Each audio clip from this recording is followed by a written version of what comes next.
This is Hidden Killers Week in Review. A look back at the most prolific stories of the week. This is continuing coverage of United States versus Sean Diddy Combs from the Hidden Killers podcast and True Crime Today. Judge Arun Subramanian has denied Sean Combs' second mistrial request. And honestly, watching this defense strategy is like watching someone try to put out a 5-alarm fire with a garden hose. The most powerful music mogul of the last 3 decades is sitting in Brooklyn's Metropolitan Detention Center, and his team of elite lawyers keeps swinging for the fences and striking out spectacularly. Here's what actually happened with that latest mistrial attempt, because it reveals everything about how desperate this defense has become. A witness named Brianna Bongolan testified that Diddy allegedly dangled her from a 17th floor Los Angeles balcony on September 26th, 2016. Sounds terrifying, right? Except Diddy's lawyers whipped out hotel receipts showing he was at Trump Hotel in New York from September 24th through 29th.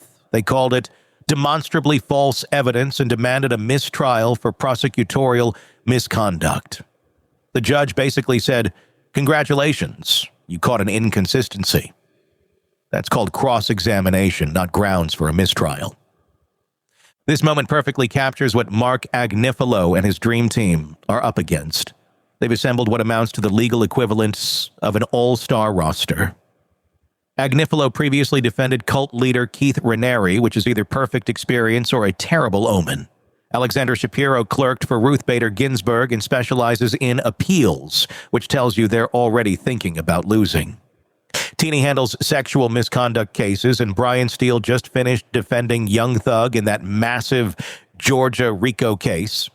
It's like they asked themselves, who has experience defending rich, powerful men accused of running criminal enterprises? The federal charges include racketeering conspiracy, sex trafficking by force, fraud or coercion, and transportation to engage in prostitution.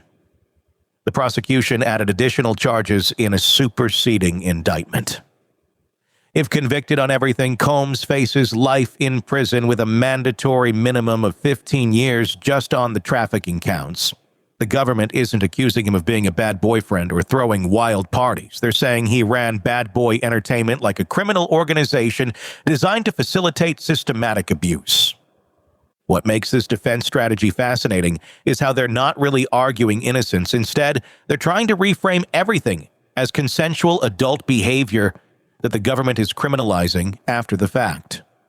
When they cross-examined Cassie Ventura, Combs' ex-girlfriend and the prosecution's star witness, they pulled out years of text messages showing expressions of love and affection.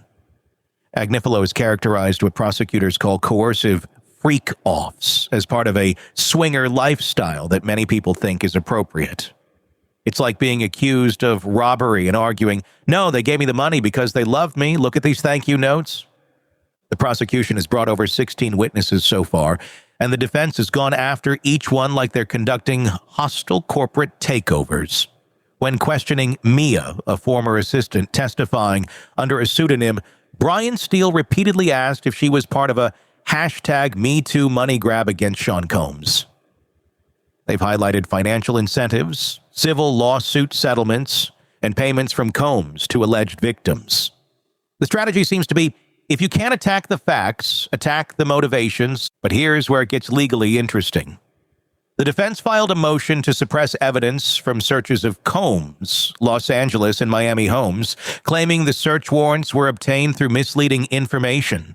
They're claiming the search warrants were unconstitutional and overbroad, arguing that prosecutors presented a grossly distorted picture of reality to obtain them. Think of it like this. If police want to search your house for evidence you're running an illegal poker game, but they tell the judge you're manufacturing explosives, any evidence they find might get thrown out, even if you actually were running that poker game. The suppression motion targets 90 terabytes of seized data from 96 devices. For context, that's enough storage for about 18 million photos or 4,000 hours of video. The defense claims this involves searches that were overly broad based on misleading warrant applications. They're particularly attacking the credibility of an unnamed witness they call producer one, whose accusations they dismiss as never credible. Meanwhile, the bail situation has become its own form of legal theater. 4 different judges have denied release despite a $50 million bond package that included house arrest, 24/7 private security, GPS monitoring, and weekly drug testing. The defense keeps arguing that Combs is one of the most recognizable people on earth, so he couldn't possibly flee. The judges keep responding that being famous and rich are exactly the reason someone might successfully disappear. The courtroom dynamics have been equally telling. Judge Subramanian had to warn Combs about vigorously nodding at jurors during testimony, threatening to remove him from his own trial. Imagine being so desperate to influence your case that you're trying to use head movements as persuasion. The judge called it absolutely unacceptable, which is judicial language for stop that right now. The first mistrial motion in May centered on prosecutorial questions about destroyed fingerprint evidence related to allegedly firebombing Kid Cudi's car. The defense claimed prosecutors were deliberately implying Combs had corrupt influence over Los Angeles police. Agnifilo called the questioning outrageous and prejudicial. Judge Subramanian rejected it immediately, saying there was nothing prejudicial about the evidence. It was like demanding a do-over in chess because your opponent made a good move. What's really happening here is that the defense is stress testing the entire federal criminal justice system. Every motion, every objection, every cross-examination technique pushes the boundaries of what's acceptable when defending someone facing life in prison. They're like scientists running experiments, except the lab is a courtroom, and the hypothesis is whether you can create enough procedural chaos to avoid a conviction. The prosecution's evidence seems overwhelming. There's 2016 hotel surveillance video allegedly showing Combs assaulting Ventura, which is the kind of visual evidence that's hard to explain away with love letters. They've got testimony from multiple witnesses establishing patterns of alleged abuse spanning decades. Physical evidence seized during the raids apparently documents what prosecutors call a systematic criminal enterprise, but the defense has had moments of genuine success. That timeline inconsistency with Bongolan's testimony was what Judge Subramanian called a Perry Mason moment. They've highlighted memory gaps, delayed disclosures, and contradictions between prior statements and current testimony. They've emphasized how drug use during alleged incidents could affect witness reliability. The question is whether these individual victories add up to reasonable doubt about the bigger picture.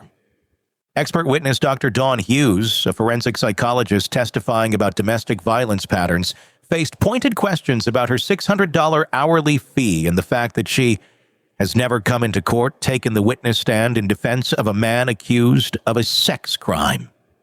The defense is essentially arguing that even the expert testimony is bought and paid for by prosecutors.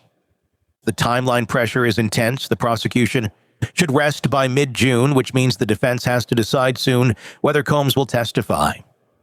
This is always a massive gamble because once your client takes the stand, the prosecution gets to cross-examine them. Given how aggressively these prosecutors have been questioning witnesses, putting Combs on the stand could be like sending a wounded gazelle into a lion's den. What makes this case different from typical celebrity trials is the lack of public sympathy or debate about innocence. Usually when famous people face serious charges, there's at least some constituency arguing they're being railroaded. But the evidence here seems so extensive that even Combs' defense isn't claiming he's innocent of everything. They're claiming that what looks criminal was actually consensual, legal, or misunderstood. The broader implications extend far beyond one man's fate.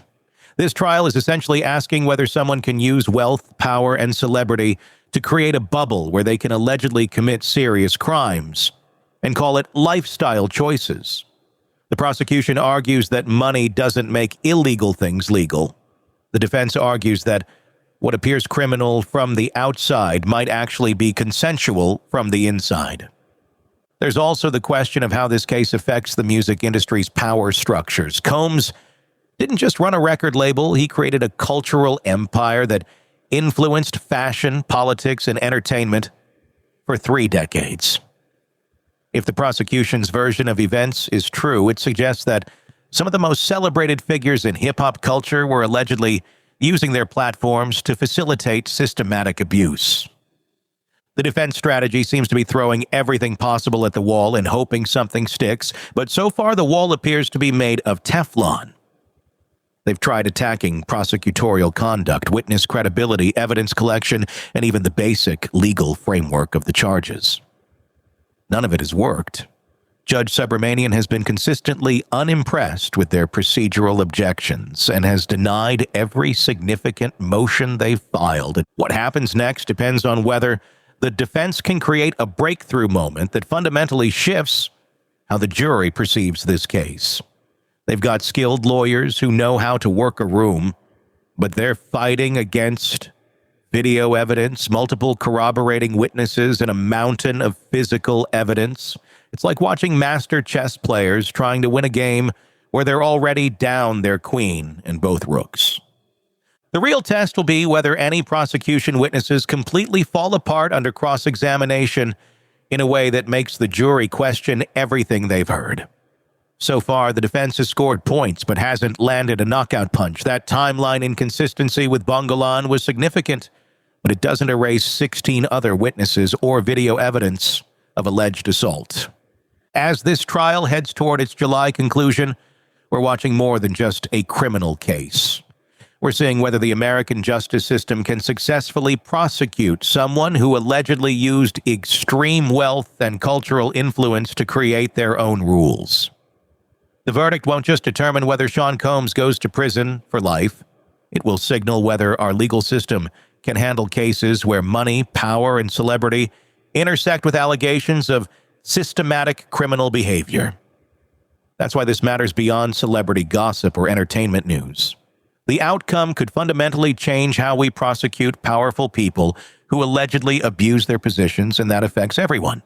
In a world where the darkest secrets lie just beneath the surface, They said it was an accident, but the evidence says otherwise. where hidden killers roam unnoticed in the shadows. I think you would definitely be looking at a blend of toxic, very bad narcissistic personality traits, and they will be vengeful and possibly resort to violence. Join Tony Brueski as he uncovers the truth behind the most chilling cases. They said it was an accident, but the evidence clearly says otherwise. Each episode, we dig deep into the minds of those who commit the unthinkable. To your point on narcissism, he thinks in his own mind how witty he is. Yeah. But he lost that jury. I was done with him in 2 minutes. From unsolved mysteries to infamous crimes. Geez, you've just talked about how you've taught yourself how to do everything under the sun. I bet you did a YouTube video, how to best kill somebody with a knife. Hidden Killers with Tony Brueski takes you where few dare to go. How does someone with such a dark secret go unnoticed for so long? With multiple new episodes every single day. We're not just telling stories, we're seeking justice. Listen now on Apple Podcasts or wherever you get your podcasts. Just search for Hidden Killers with Tony Brueski.